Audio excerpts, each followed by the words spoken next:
अस्सलामुअलैकुम व्यूअर्स, हमारी गुज़िश्ता वीडियो के नीचे बार बार पूछा जाने वाला एक सवाल कि गोकतुक सीरीज को अलविदा कहेगा या नहीं। तो आज की वीडियो में इस किरदार के बारे में अहम तफसील शामिल है। और अगर गोकतुक सीरीज को अलविदा कहता है तो फिर कौन सा नया किरदार उस्मान बे का अहम साथी बनेगा।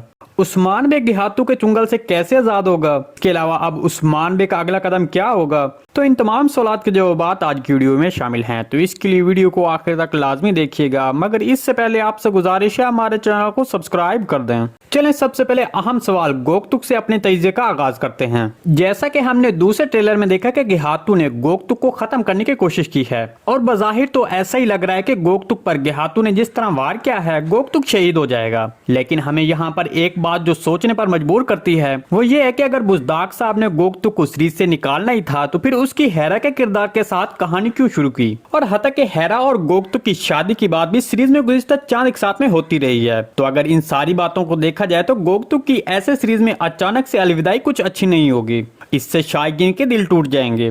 तो इसलिए हमने अपनी गुज़िश्ता वीडियो में यह कहा था कि गोकतुक बच सकता है क्योंकि इस किरदार की कहानी हेरा की वजह से जारी रहेगी। और दूसरा, गोकतुक और हेरा की शादी के बाद निकिया के गवर्नर की हिमायत भी उस्मान बे को हासिल हो सकती है। चलिए हम आपको गोकतुक के बच जाने की एक और दलील दे सकते हैं। अगर आप बोयक्सुलजोकलो निजाम आलम मलिक शाह सीरीज देख चुके हैं तो उसमें एक किरदार की ऐसी हालत दिखाई गई थी, लेकिन बाद में वो बच जाता है जो कि मलिक तपार को बाज़ंतीनी हमला करके मारते हैं। और इसके अलावा इस सीरीज में भी काफी ऐसे दलाइल मौजूद हैं, जैसे दूसरे सीजन के शुरू में दुमरुल ने साउची बे के साथ हमले के दौरान कलमा शहादत तक पढ़ लिया था और उसी दौरान ऐसा लग रहा था कि दुमरुल नहीं बचेगा, लेकिन फिर हमने अगली किस्त में देखा कि दुमरुल बिल्कुल ठीक हो गया था।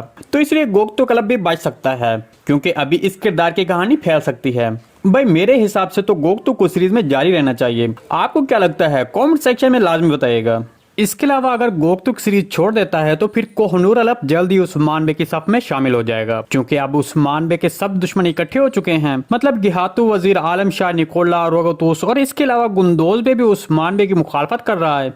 तो इसलिए अब सीरीज में तवाजुन को बराबर करने के लिए उस्मान बे की हिमायत के लिए मंजरनामा बदल सकता है। मतलब आने वाली किस्त के बाद सुल्तान मसूद उस्मान बे की हिमायत कर सकता है और वो हिमायत सुल्तान मसूद का कोहनूर अलप से या फिर किसी और तरीके से हकीकत का पता चलने के बाद उस्मान बे से हो सकती है। इसके अलावा उस्मान बे की हिमायत के लिए सफेद दाढ़ी वालों को भी सीरीज में एंट्री हो सकती है। जी तो आपको इसके बारे में क्या लगता है कमेंट सेक्शन में अपने ख्यालात का इज़हार हमारे साथ लाजमी कीजिएगा। आज की वीडियो भाई यहीं तक थी, उम्मीद आपको पसंद आई होगी। अगर हमारी वीडियो अब तक बर वक्त नहीं पहुंच रही तो बेल आइकॉन लाजमी प्रेस कर लें ताकि हर आने वाली नई वीडियो का नोटिफिकेशन आप तक बर वक्त पहुंचता रहे। वीडियो अच्छी लगी तो इसको लाइक शेयर कर दें। मिलते हैं किसी नई वीडियो के साथ, तब तक के लिए अल्लाह हाफिज। वीडियो अच्छी लगी तो इसको लाइक शेयर कर दें। मिलते हैं किसी नई वीडियो के साथ, तब तक के लिए अल्लाह हाफिज।